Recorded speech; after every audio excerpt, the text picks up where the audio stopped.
100 કલાક બાદ રાજ્યમાં ડે નાઇટ કોમ્બિંગ ધોરાજીમાં પોલીસની વિશેષ કાર્યવાહી। ગુજરાત પોલીસના ડીજી વિકાસ સહાયે રાજ્યભરમાં અસામાજિક તત્વો સામે કડક કાર્યવાહીનો આદેશ આપ્યો છે। અમદાવાદમાં થયેલા જાહેર રોડ પરના હુલ્લડની ઘટના બાદ આ નિર્ણય લેવાયો છે।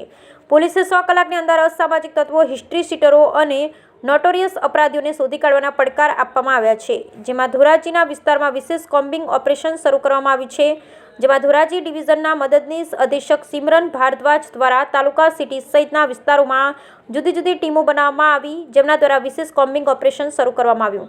ડીવાયએસપી સિમરન ભારદ્વાજે જણાવ્યા અનુસાર પોલીસ ટીમો શંકાસ્પદ વ્યક્તિઓના ઘરોની તપાસ કરી રહી છે, સાથે જ વાહનોની ચકાસણી, હથિયારોની શોધખોળ પણ કરવામાં આવી રહી છે। કોઈ પણ અસામાજિક તત્વો પાસેથી હથિયાર મળશે તો તેની સામે તાત્કાલિક કાયદેસરની કાર્યવાહી કરવામાં આવશે। આ અભિયાન હેઠળ પોલીસ દિવસ અને રાત્રિ દરમિયાન સતત પેટ્રોલિંગ કરી રહી છે। શહેરીજનોને ભયમુક્ત વાતાવરણ પૂરું પાડવા માટે ઉચ્ચ અધિકારીની દેખરેખ હેઠળ આ કામગીરી ચાલી રહી છે।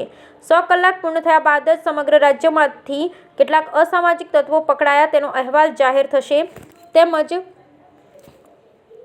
સુપેડી ગામમાંથી લિસ્ટેડ બુટલેગર રમેશભાઈ ભીખાભાઈ મકવાણા રહે સુપેડી ગામવાળાને ત્યાં રેડ કરતા ઇંગ્લિશ દારૂની બોટલો નંગ 58 કિંમત ₹8700 મળી આવતા તથા મકાન ભાડુઆત જાહેરનામા અનુસંધાને ધોરાજી તાલુકા ભૂતવડ પાટિયા પાસે નીરવભાઈ રમેશભાઈ દુધાત્રા રહે ધોરાજી જમનાવડ રોડવાળાએ ભાડા કરાર કર્યા વગર દુકાન ભાડા પેટે ચલાવવા આપેલ, જે અંગે ગુનો રજીસ્ટર કરેલ હોય, તેમજ દારૂ વેચવાની પ્રવૃત્તિ કરનાર ઈસમોને મામલતદાર સાહેબે રૂબરૂ દારૂ વેચવી તેમજ પ્રવૃત્તિ કરતા હોય મામલતદાર સાહેબે રૂબરૂ દારૂ વેચવાની પ્રવૃત્તિ પર બંધ કરવા યોગ્ય કાર્યવાહી કરેલ। Bureau report Ashish Patadiya, Dhoraji.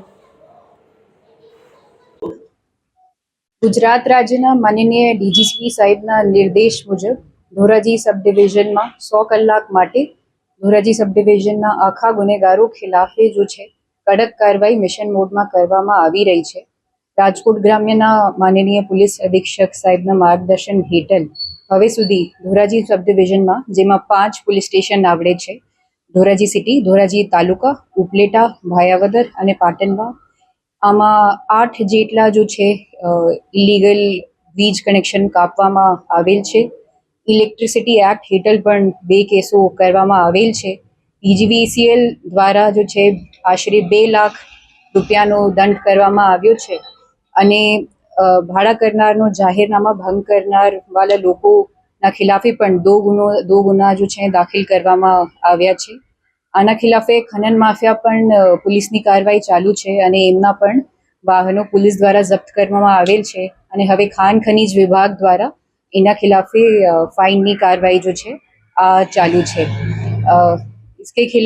इसके अलावा 75 જેટલા શરીર સંબંધી ગુનાગાર જો છે એમની જો છે પોલીસે આજ મોટા ગુનાઓના જો અપરાધી છે આજ કાઉન્સેલિંગ કરવી હતી અને મની લેન્ડિંગ ની થ્રુ જો છે એક્સટોર્શન કરવા વાળા જો આરોપીઓ છે એમના ખિલાફે પણ પોલીસની કાર્યવાહી ચાલુ છે। હવે સુધી 1 ગુનો જો છે આ દાખલ કરવામાં આવ્યો છે ભાયાવદરમાં અને 1 ગુનો દાખલ કરવાની કાર્યવાહી ચાલુ છે। દબાણ, ગેરકાયદેસર દબાણ કરવા વાળા લોકો પણ પોલીસની કાર્યવાહી ચાલુ છે। હવે સુધી જો છે 2 નોટિસ આપવામાં આવી ચૂકા છે અને 2 જગ્યાઓ પણ તંત્રની કાર્યવાહી જો છે દબાણ રિમૂવલ માટે ચાલુ છે।